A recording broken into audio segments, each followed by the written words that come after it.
to. Oh look, that's the third Jewish person in a row, I think. It is, isn't it? It's the third. There may be a fourth at some point. But yeah, my family were never... I'm kind of Jewish because I've got this look, you know. That my family were never really pushing me to be a Jew, so I've never had a bar mitzvah or anything like that. It's just that when I walk past like a synagogue and I see the fellas outside, they look at me and they kind of go, yeah. And I'm like, is this some kind of secret handshake or we're just bonding over being mutilated as children? It's not nice. Do you know what qualifications you need to carry out that operation? Fuck all. You just got to do a training course. But not everyone could be suitable, couldn't they? I mean, if you got Parkinson's, that's the second Parkinson's joke, right? Sorry, from another Jew. Here we go again. But yeah, it's lovely to be here tonight. You know, I came all the way down here from Stevenage. Don't know why people cheer that. It's a shithole. Kind of people ask me, it's like, how did you end up in Stevenage? I said, oh, that place that the locals like to call St Arvanage. Have you ever heard the term Primani? That was born in Stevenage. Sorry, St Arvanage. But when I've been in Stevenage, people ask me, why did you end up there? I was like, I moved there for love. I know. I've been with my wife now for 28 years. 28 years. I would have got less time for murder. But I'm going to tell you a little story on how we met. Some of you look quite young, so you may not get this, but some of you look quite old, so you may get this. We met in a 90s nightclub. Does anybody remember a 90s nightclub? It's the sort of thing that they only ever had one word, like eros, pulse, vogue, and you realise you don't get that feeling when you walk in. But then if they advertised it as like despair, dismal, nobody would go. But I'm in this nightclub, and all I can see is Ben Sherman shirts everywhere. I'm walking through a sticky mess of Bacardi Breezers and hooch, with the smell of Jeep, Davidoff Cool Water, and Benson and Hedges. Who's just got back in time? You know? But me and my now wife, we met in this nightclub, we had a little snog, and then we just kind of parted ways. There's no internet, there was no mobile phones, nobody had anything there. And it was like, how do I find this woman again? So I decided to resort to the one thing that we all had at the time, which was the phone book. We don't live in the same area, so I don't have the Stevenage phone book. All I know is the name is Louise.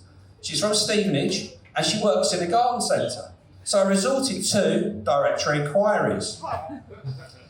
And this is how the conversation went. Before I tell you this one last thing, I was drunk. I thought she told me her name was Louise Paul. So I phoned directory inquiries. Good evening, directory inquiries. How can I help?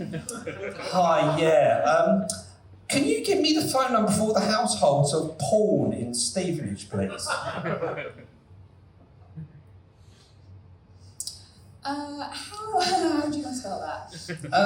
Shall we go with the chess piece first? No, none. What about the other way? Definitely none. Oh, fuck, I'm stuck. How am I going to find this woman then? I know. I reverted to the Yellow Pages. Does anybody remember the Yellow Pages? Yeah. If you don't, it's basically Google printed out. So I rung the Yellow Pages. I rung the Yellow Pages because I found a number that said, this garden centre in Stevenage. I thought, this one looks familiar. So I phoned them. And this is what happened next. This is what happened next.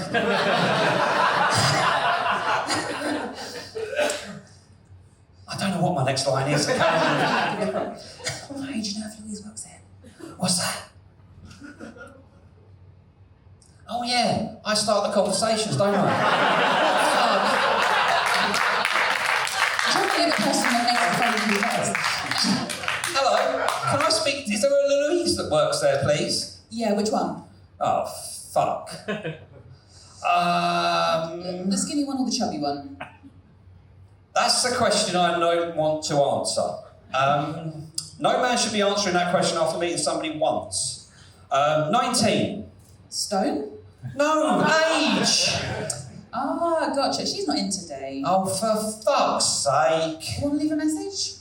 Oh, okay, yes. So I left a message. Thank you, Claire. Give her a round of applause, Claire.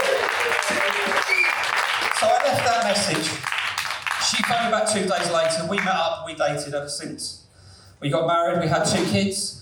And I thought, when I'm going to tell my kids this story, they're going to look at me and go, Dad, you're so romantic.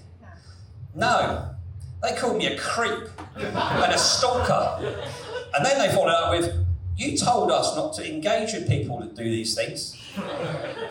But the last thing is, I met her father when we were dating kind of on the start. And her father was a big Scottish man, very scary man. He sat me down at a table and he said, I won't do the accent, you've got to look after my daughter or trouble. And I was like, oh shit, I'm like a 19-year-old kid. And he's pulled out this box, and he's opened this box, and I'm the other side, I can't see what's going on. He pulls out what is a 6-inch knife. In my panic, I said to him, sorry sir, I think you're 19 years too late, the rabbi got there first. Thank you, I'm your Mark, back to Jimmy!